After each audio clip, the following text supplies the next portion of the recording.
Rodrigo Díaz Riquelme es uno de los músicos chilenos más destacados en el ámbito de la música antigua. Ha trabajado con grupos como La Pulsata y Les Carillons y hoy es parte fundamental para dos elencos artísticos de la Universidad de Santiago de Chile. Es uno de los integrantes del conjunto Sintagma Musicum, que tiene más de 40 años de trayectoria, y también dirige el coro madrigalista Usach. Hace casi 20 años descubrió la tiorba, un imponente instrumento de cuerdas, y en 2015 marcó un hito cuando lanzó Un Bocconchino di Fantasía, el primer disco para tiorba sola hecho en Chile. Hoy presentamos el segundo álbum grabado en el país con esas características, obra del mismo Rodrigo Díaz. Se llama Intabolatura di Tiorba y se publica en formato digital, en CD y en una edición limitada en vinilo, cuyo diseño estuvo a cargo de la fotógrafa Kimberly Halliburton y que fue fabricado artesanalmente por BIM Records. Esta es una publicación de Aula Records, el sello discográfico de Usach, que desde 2019 ha editado registros de la orquesta clásica, el grupo Sintagma Musicum y el coro madrigalista Usach, siempre con un foco en la recuperación patrimonial de la música chilena y en el fomento de la creación contemporánea. Esta vez desde Aula Records les damos la bienvenida a la presentación de un disco que nos adentrará en un mundo distinto, pero igualmente cautivador, como es el de la tiorba. Bueno, la tiorba es de la familia del laúd, que lo introdujeron los árabes en Europa en el siglo VIII. Y la tiorba apareció a finales de ese siglo en un periodo de experimentación que se dio en Italia de acuerdo a los nuevos cánones estéticos del periodo que se llama barroco. Y su vida transcurre durante este periodo donde se otorga importancia a reforzar la línea de los bajos, que es el fundamento de la armonía, realizando el bajo continuo, que es un procedimiento donde a partir de un bajo se realiza la armonía que acompaña un discurso musical. La principal característica es una característica física de la tiorba. Tiene un doble clavijero y un segundo mástil, donde hay 8 cuerdas dentro del diapasón y 6 cuerdas fuera del diapasón. Esta particularidad hace que las cuerdas graves sean muy bajas a los contrabajos y puede llegar a medir entre 1,20 m, 1,40 m o más.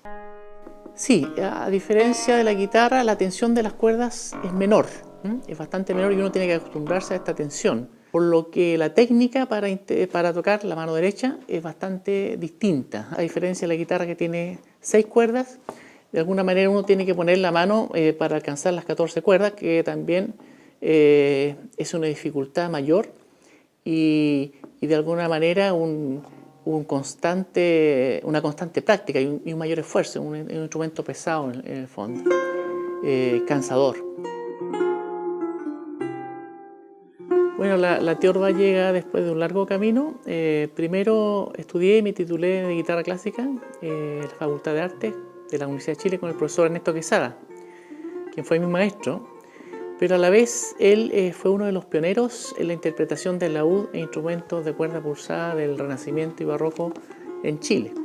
Él incluso me invitó cuando yo era estudiante aún a tocar en un concierto con Sintagma Musicum, que él fue uno de los fundadores de Sintagma Musicum en la Universidad de Santiago, y siempre en sus clases él llevaba estos instrumentos y en realidad era mágico porque él hacía clases de guitarra, pero la música de guitarra generalmente hay mucho repertorio del laúd que se transcribe para guitarra o de guitarra barroca transcrita para guitarra, y el escucharlo en los instrumentos originales en realidad era mágico, ¿no? Gracias a este aprendizaje empecé a tocar en distintas agrupaciones de música antigua que me invitaron y me di cuenta que en este nuevo oficio era importante tener una tiorba, adquirir una tiorba, ya que la tiorba o chitarrone, como se le llamaba en la época, era el instrumento de cuerda pulsada principal del periodo barroco por su sonoridad, potencia y proyección con orquestas y otras agrupaciones.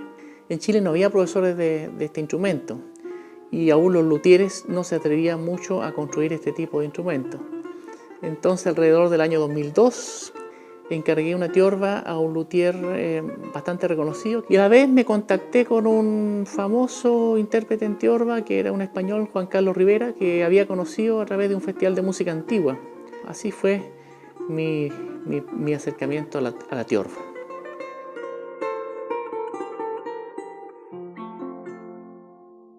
Muy buenas noches, muchas gracias por acompañarnos en la presentación de este nuevo disco de Tiorba llamado Intabulatura de Tiorba, con obras de Bach, Couperin y Debussy.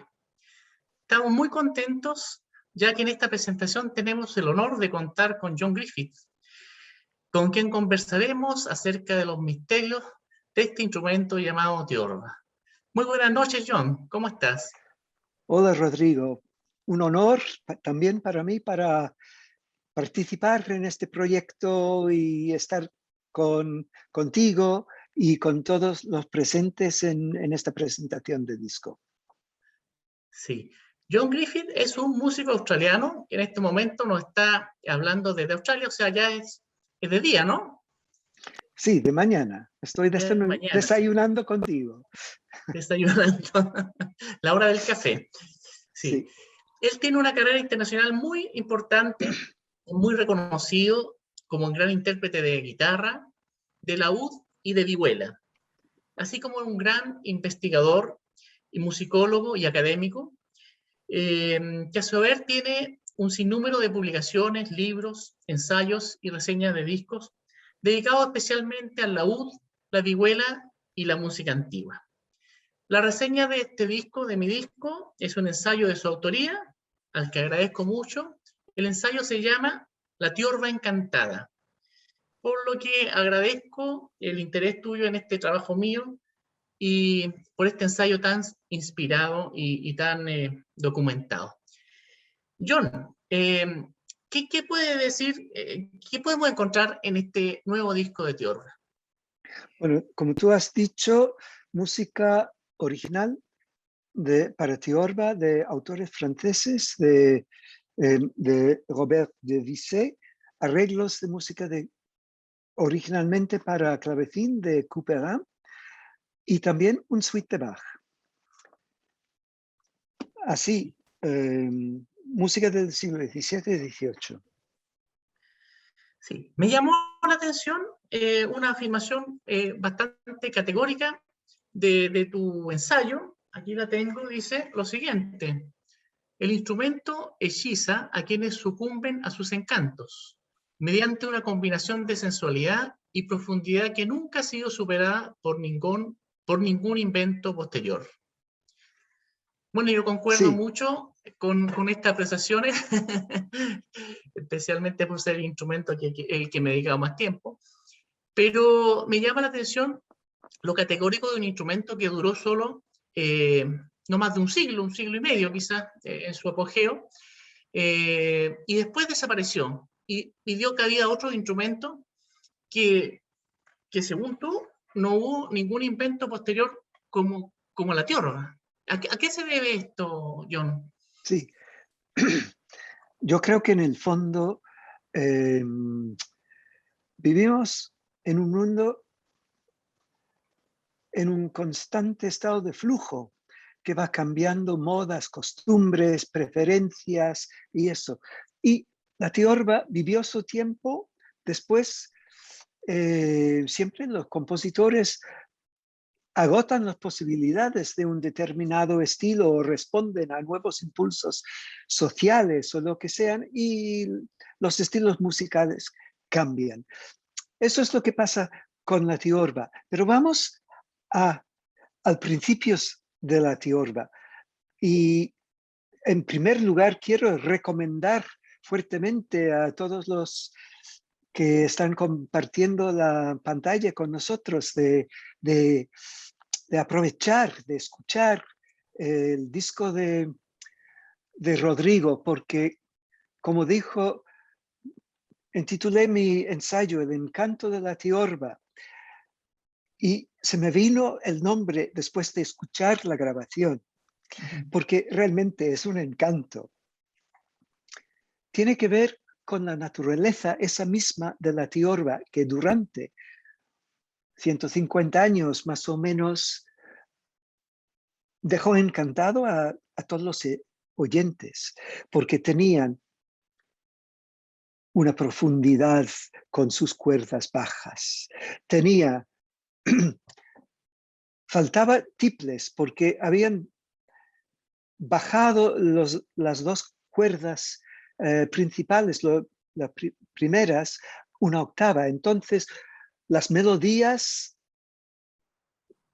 son siempre en un registro marrón, yo diría, quemado, tostado, y con una sonoridad que hay que escuchar desaparecer los sonidos. Cuando el sonido de la tiorba, sobre todo cuando hacen campanelas y esos efectos lentamente desaparecen y vuelven a reunirse con el silencio, pues entonces la seducción de la tiorba es completa. Bueno, muy de acuerdo con tu apreciación, John. Vamos a escuchar una obra de las que está en el disco de una suite de Juan Sebastián Bach, una suite para cello, del catálogo de Bach número 1009. Corresponde a una suite de violonchelo, que esta es una versión de tiorba, que yo revisé de otra versión de mi maestro de tiorba, que es Juan Carlos Rivera. En esta oportunidad vamos a presentar la Courante de la suite de cello en una versión que toqué en vivo en el aula magna de la Universidad de Santiago.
Bueno, escuchamos la Courante de la suite para cello 1009 en versión de tiorba, un arreglo original de Juan Carlos Rivera, revisada por mí.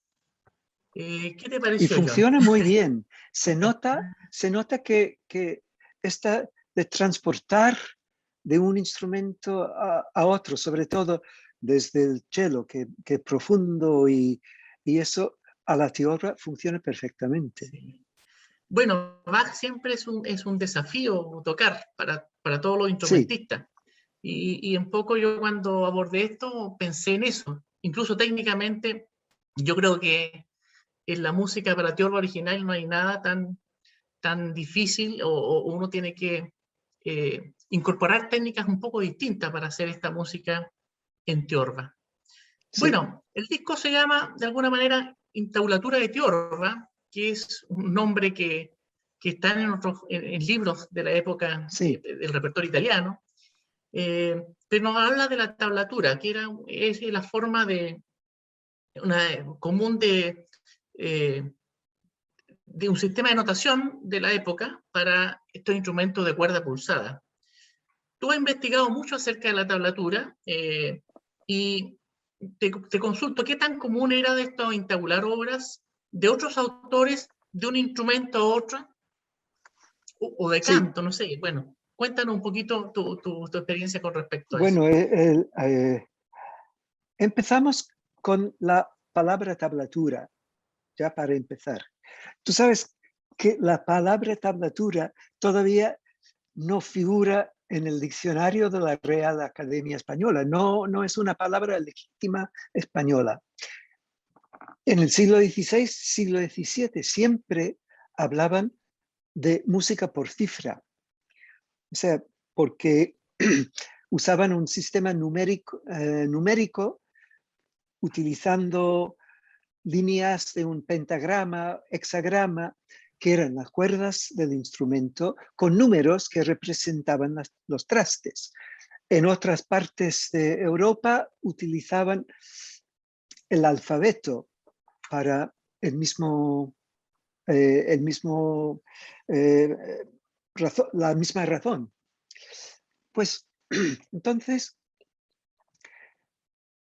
la tablatura, ¿por qué se llama tablatura? Es bien fácil, pero es tan obvio que nunca lo pensamos. Es porque quiere decir poner música en una tabla. En el siglo XVI, la música no se escribía en partituras, la música normal, digamos, en pentagrama. Se escribían la música en voces apartes. Y la tablatura nace como un sistema para hacer partituras, de poner música en tabla. Y entonces la palabra italiana intavolare, que quiere decir entablar, poner en una tabla, viene de ahí. En nuestra época, hoy, últimamente, los últimos 100 años o desde que empezamos a hacer revivir estos instrumentos antiguos, la tablatura se considera una notación marginal. Y yo tengo muchos colegas musicológicos que no trabajan con instrumentos antiguos y escuchan la palabra tablatura y se huyen enseguida, lo más lejos posible, porque no pueden con ello. Pero pero si regresamos al siglo XVI, XVII, la época de la tiorba, es como si fuera una sociedad musicalmente bilingüe. Todos escribían, entendían la tablatura. Tú sabes que el mismo Bach, por ejemplo, en, en el cuaderno de Ana Magdalena, hay 5 piezas donde él está llegando al final de las obras y no le cabe sitio para terminar la obra sin pasar la hoja. Entonces revierte y el mismo Bach escribe en tablatura los últimos compases de su música para que quepa en la página. Entonces, o sea, incluso el mismo Bach, obviamente era bilingüe de esa forma que digo. Entonces, tenemos eso, pero tú me estás preguntando también de lo que es compartir obras entre distintos instrumentos, de hacer arreglos y eso. Pues tenemos muchísimas obras, por ejemplo, que figuran en 3 versiones, 3 tablaturas diferentes, para guitarra de 5 órdenes, para laúd barroco y para tiorba. La misma obra, y quizás el mismo músico tocaba la misma pieza en instrumentos diferentes. También era muy común, por ejemplo, si pensamos en las óperas en el siglo XIX, que el día después del estreno de una ópera se podía comprar una versión para piano de las arias favoritas para tocar en tu casa. Los instrumentos tenían esa función, y entonces, como tú has hecho con las obras de Couperin, sobre todo hay unas piezas porque el hombre era un genio musical, y eso se cambia fácilmente.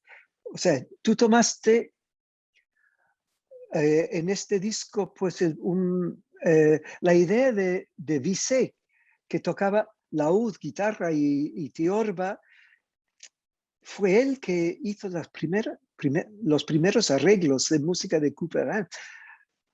Tú la has seguido diciendo, mira, esta pieza es maravillosa, vale la pena. Ya, perdóname, he extendido mucho, pero... No, sí, es muy interesante lo que dice, ¿eh? Lo de la tablatura de Bach. Bueno, de hecho, Bach, alguna de sus suites de cello, él entabuló o un alumno de él entabuló Sí, para el laúd. exactamente. Bueno, el repertorio pareciera ser que es bastante distinto, porque tenemos a Bach, que es un barroco alemán, un barroco tardío. Sí, Tenemos autor como Robert de Bizet, que es un autor principalmente de estos instrumentos de cuerda pulsada, como tú decías, un laudista, teorbista y guitarrista, sí. que quizá es el autor francés que más obras tiene para teorba, se han encontrado en un manuscrito que tú escribes. Se parece que fueran muy distintas estas obras, pero sin embargo hay varias conexiones que tú las Sí. encontraste. Y eso me gustaría escuchar de ti. ¿Qué coincide Bach, por ejemplo, con la suite de cello, con lo que es Couperin, con lo que es Robert de Bizet?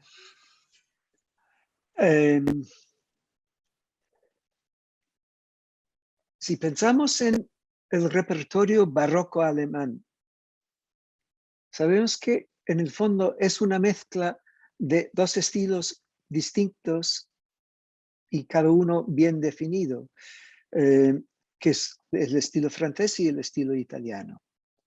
Pues Bach, a la hora de componer suites, está funcionando dentro de, pues es su refrito, digamos, del suite francés.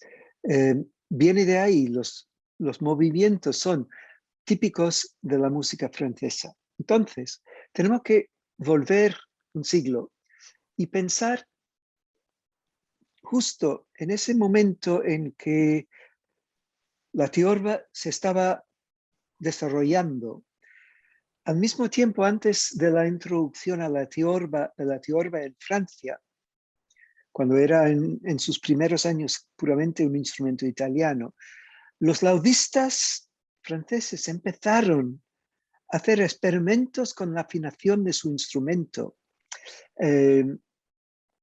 haciendo lo que llaman les accords nouveaux, las nuevas afinaciones, que iban cambiando la afinación del laúd, como hacen en el campo en Chile con las guitarras, Sí.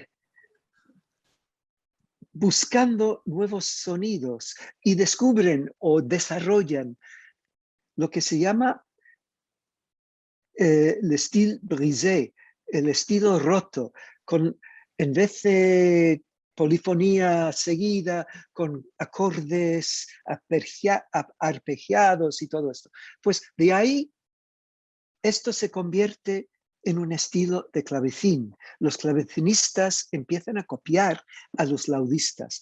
Ese estilo se desarrolla en el clavecín y baja a la hora de escribir para cello, pues traslada estas ideas desde el teclado al instrumento de cuerda. Entonces hay una continuidad y unir eso con la tiorba es como completar el círculo que empieza en los primeros años del siglo XVII con el estilo brisé y la llegada de la tiorba a Francia. Exactamente. Bueno, las obras de Couperin tienen mucho también del laúd, de la tiorba, en sí, las obras originales para clavecín. Uno podría decir ¿Y tú como tañedor, como músico, cómo es la experiencia de tocar esta música de clavecín en tiorba? Bueno, yo creo que gana en varios aspectos. Es difícil un poquito el tema de los registros, porque hay obras de clavecín que están en registros más altos. La tiorba tiene en general un sonido más grave. Bueno, en la época existían tiorбas con otras afinaciones que realmente no hice esa experimentación, que podría haberse asemejado más a lo que quería Couperin como tonalidad. Pero gana, bueno, el clavecín, lamentablemente, uno toca y no puede dar cierta dinámica a la nota. Sí. La tiorba gana eso, en cierta sutileza, ¿cierto? Tiene otros aspectos del clavecín, obviamente, que son valorables, pero en esa sutileza yo creo que gana bastante estas obras transcribiéndolas para tiorba. Y como tú decías... Sí, y eso es una de las cosas que has hecho, según mis criterios, de una forma estupenda en el disco y que es un valor añadido escucharlo exactamente por esa razón. Es un placer enorme a los sentidos. Muchas gracias. Bueno, John, antes de despedirme de ti, quiero agradecerte por tu gentileza y tenerte en este lanzamiento de mi segundo disco de tiorba. Es un agrado y un placer poder escucharte y compartir estos momentos contigo. Te invito a escucharse algo más de la música de este disco. Se trata de la pieza de François Couperin, Le Bergerie, que sería algo así como Vida en el campo.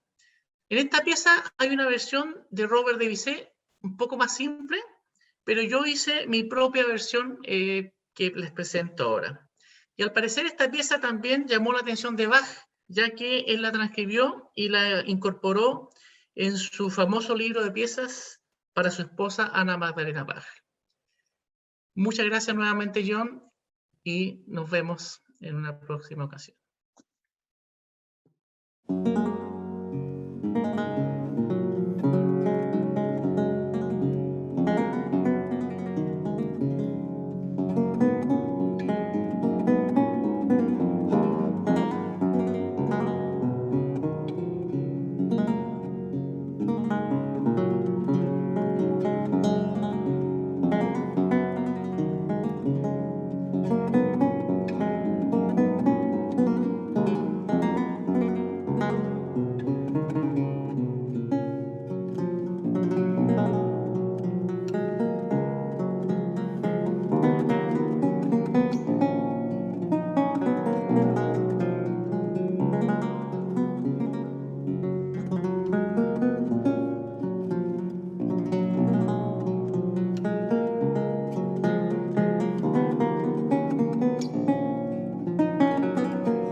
Acabamos de escuchar a Rodrigo Díaz con la obra Le Bergerie de François Couperin.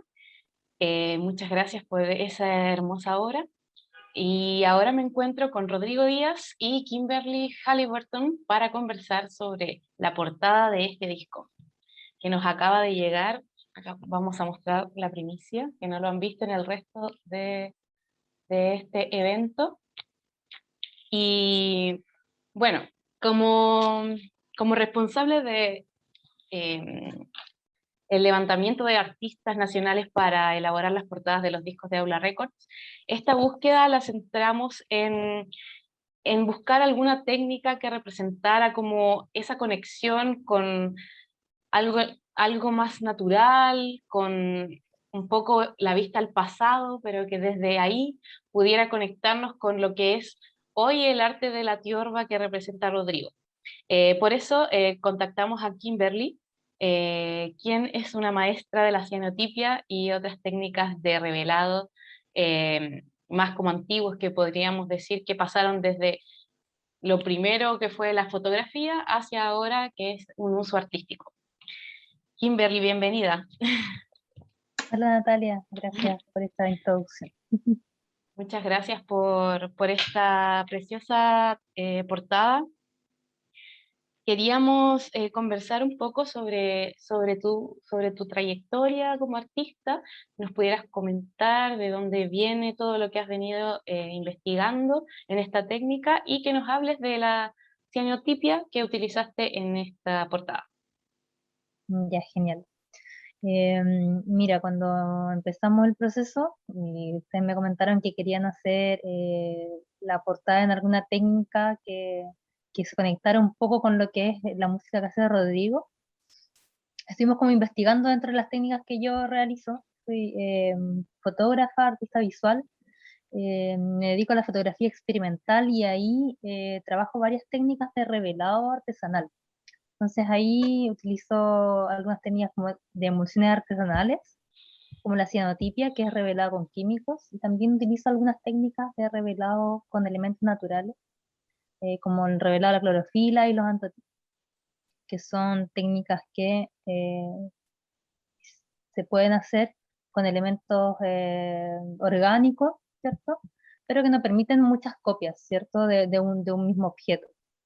Y que se pueden realizar bajo ciertas circunstancias solamente, no es algo que sea como rápido y fácil o sencillo o que pueda significar un copiado en serie, ¿sí? Entonces, entre las técnicas que yo trabajo, la cianotipia se adaptaba súper bien a la petición de la portada, porque como decía Natalia, es una técnica que es del siglo XIX, ya una técnica antigua, que claramente está en el inicio de la fotografía cuando se buscaban los procesos de fotografía a color. ¿Sí? En ese tiempo ya se había inventado la fotografía o se habían hecho algunas copias, pero estaban buscando la fotografía a color y en eso encontraron dos químicos, que eran dos sales de hierro que al mezclarse eran sensibles a la luz del sol y tomaban este color azul. Entonces por eso es tan llamativo el color que toma esta imagen, que se vuelve azul cuando uno la revela, y es súper mágico también porque se expone al sol, ¿cierto? Cambia de color con la luz ultravioleta, luego pasa por un lavado, por un revelado, entonces todo un trabajo bien artesanal, ¿sí? Pero que hoy día está como volviendo a reivindicarse o volviendo como a mostrarse desde otras aristas, ¿sí? Desde el arte más experimental o desde la mezcla, desde lo digital también, porque yo hago los negativos, por ejemplo, en digital, desde una fotografía en digital, ¿cierto? Y luego lo imprimo y hago este proceso que es más bien antiguo. Entonces hay como una mezcla, ¿sí? Que hoy día como que se, se reivindica, como decía, una técnica que es antigua y que se puede trabajar de diferentes formas. Actualiza. Rodrigo, cuéntame primero qué te pareció la portada y cuéntanos sobre los elementos que podemos ver que escogimos para componer esta imagen. Sí, bueno, felicitaciones Kimberly y Natalia por el trabajo, me gustó mucho.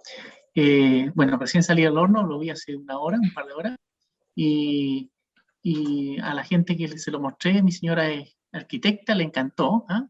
Y ella es como el control de calidad, en realidad lo encontró muy, muy lindo, muy artístico.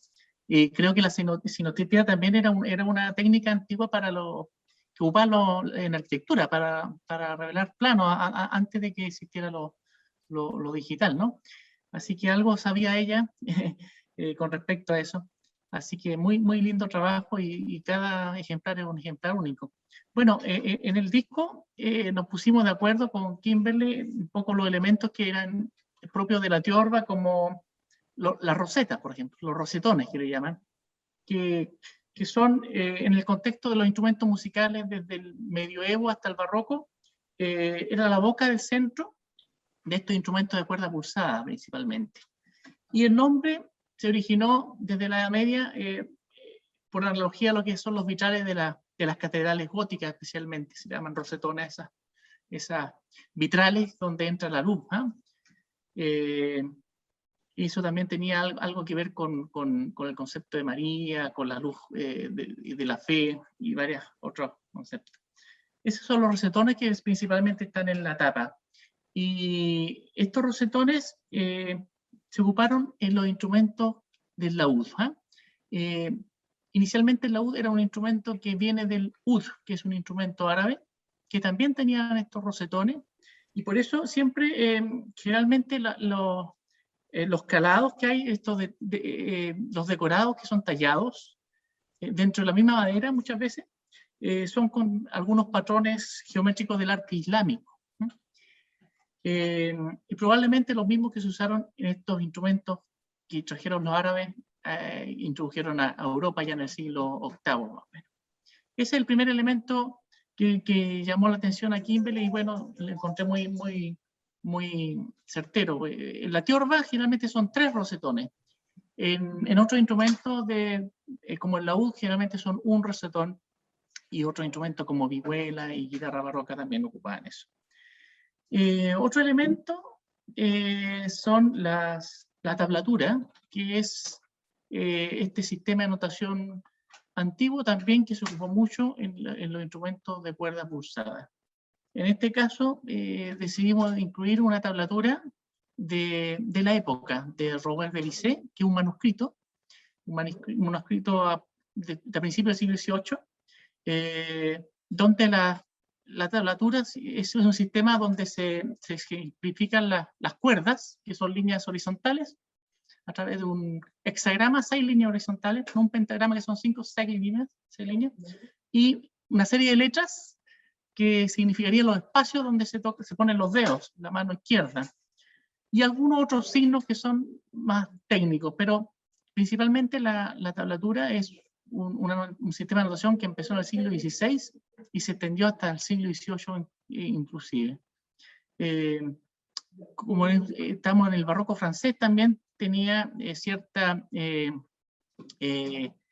todo esto que son los movimientos circulares un poquito del barroco, letras bastante con una letra A que tiene una vueltecita, ¿cierto? Todo esto que es muy de la ornamentación del barroco, o sea, la misma tablatura te da muchos elementos como de ornamentación.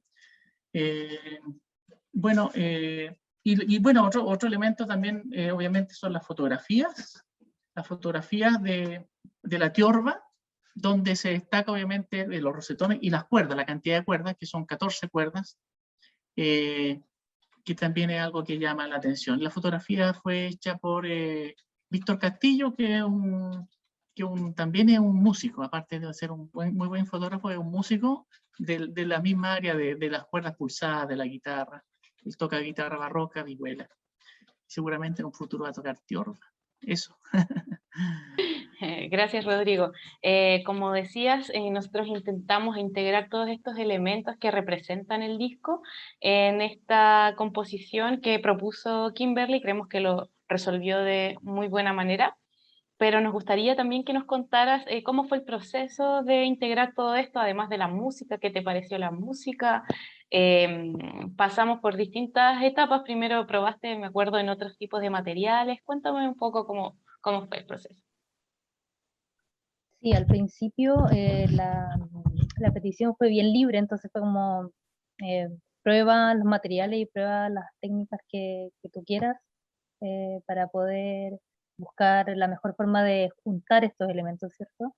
Y ahí estuve probando, porque del trabajo de Rodrigo, que bueno, tuve el privilegio de poder escucharlo, ¿cierto? Antes del lanzamiento. Y me fui inspirando en eso, buscando mezclar, ¿cierto? Esta mezcla entre la música clásica como con la actualidad, digamos, porque es algo que está siendo lanzado en el siglo XXI, ¿cierto? Entonces, había que hacer esa mezcla, ¿cierto? Entonces yo fui haciendo diferentes trabajos que iban mezclando, por ejemplo, la cianotipia con algunos velados de color, ¿cierto? Buscando como, en algunos casos, mostrar variaciones del azul, ¿cierto? Porque la cianotipia tiene esa característica que al mezclarse los elementos, da un color azul prusia que es producto de la oxidación, ¿cierto? El agua y el aire hace que se oxide y tome ese color. Entonces fui haciendo hartas pruebas, y entre eso también hice virados. Igual me gustaría mostrar un poquito, por ejemplo, algunas pruebas de lo que fuimos haciendo, ¿cierto? Como algunas de las ya más finales. También hicimos algunas con algunas fotografías más antiguas de Rodrigo, ¿sí? Que por ejemplo ya son virados, con las mezclas con las tablaturas, y haciendo diferentes pruebas de color. Y finalmente decantamos por el azul, que es como un color como mucho más contemporáneo, quizás más llamativo, más fuerte. Siento que representa mucho mejor lo que es la música que está haciendo Rodrigo ahora, y que creo que finalmente le da como esa energía, ¿sí? Lo que hicimos fue probar también sobre diferentes papeles. Vi la posibilidad de trabajar sobre telas también, pero quizás un elemento como no adecuado para la caja, digamos. A lo mejor lo pensé agregar en un momento, hice así muchas pruebas. Si las mostrara todas sería infinito. Y entre eso, finalmente decidimos incorporar lo que era el diseño del rosetón, porque con las fotografías que teníamos antiguas de Rodrigo estaba demasiado desactualizado, teníamos que actualizar, ¿cierto? Entonces ahí Rodrigo consiguió que le tomaran fotos del mismo instrumento, y es por eso que se mezcla acá. La idea es que no sea como tan evidente que está el diseño de la tiorba ahí, sino que sea mezclado, ¿cierto? El diseño de la tiorba, las cuerdas que llaman mucho la atención, ¿cierto? Y la tablatura que se va entremezclando con las imágenes. La gracia es que, por ejemplo, acá el texto, para que no se perdiera, lo pusimos en sobre relieve, ¿cierto? Para que llamara la atención, y lo mismo con la parte de los autores. Y bueno, en la parte de atrás está la tiorba también, que es como el elemento principal, que también es un elemento como muy precioso, ¿cierto? Y como algo que nos devuelve un poco a la antigüedad. Y que finalmente esta unión de elementos fue hecha como en análogo, ¿cierto? Yo utilizo negativos, entonces en esos negativos yo voy sobreponiendo las imágenes, y voy, por ejemplo, acá tenemos un negativo que bueno, obviamente no se ve porque es una transparencia que está con los colores invertidos, pero esos son los elementos que yo voy utilizando y sobreponiendo uno con otro para hacer el montaje de la imagen. Entonces es un proceso que cada copia tiene como harto cariño, ¿cierto? En poner los negativos, exponerlo ya sea al sol o a la luz UV, luego lavar, secar, montar, armar, todo eso es un trabajo como bien laborioso, eh, pero que le da como sentido a cada copia, que está hecha como con harto cariño.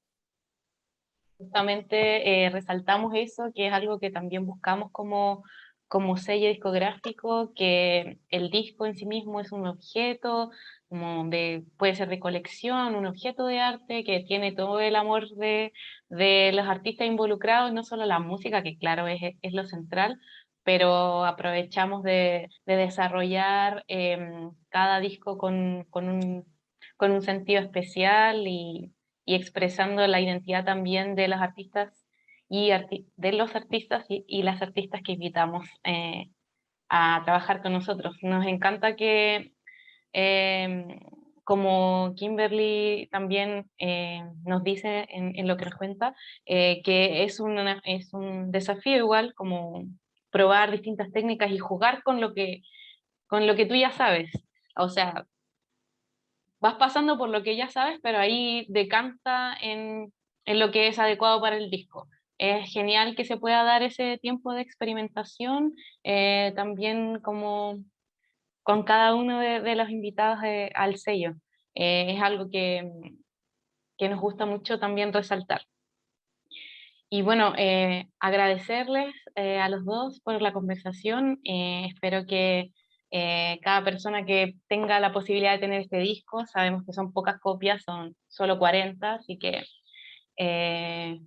no todos van a poder tener ese privilegio de tener una copia, que lo puedan apreciar y bueno, resaltar que tiene el insert con el texto de John Griffith, que estuvo conversando en el bloque anterior con Rodrigo, que nos contó un poco más. Y bueno, ahí puede, no sé si se alcanza a ver.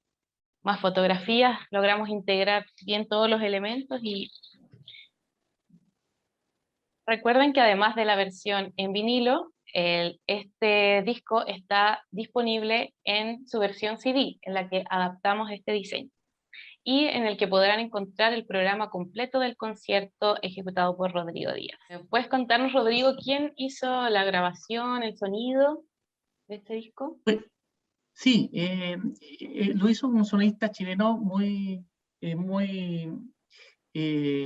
con mucha experiencia en grabar estos instrumentos, que es Juan Pablo Quesada, un gran sonidista, que tiene cierto vínculo con la USACH. Él es sobrino de Ernesto Quesada, que Ernesto Quesada fue de los pioneros de la interpretación en laúd en Chile, y también fue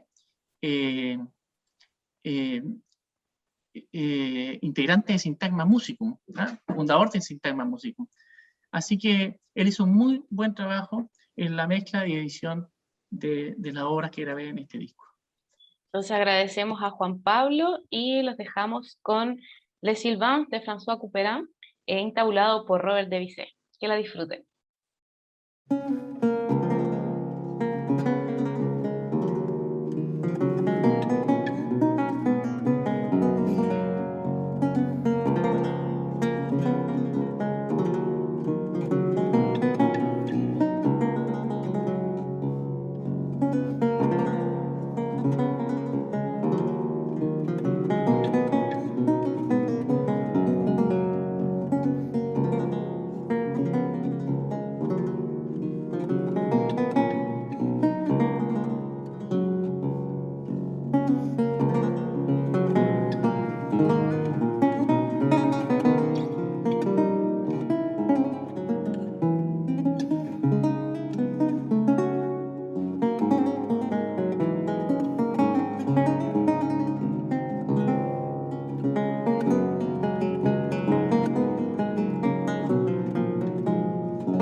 Chao.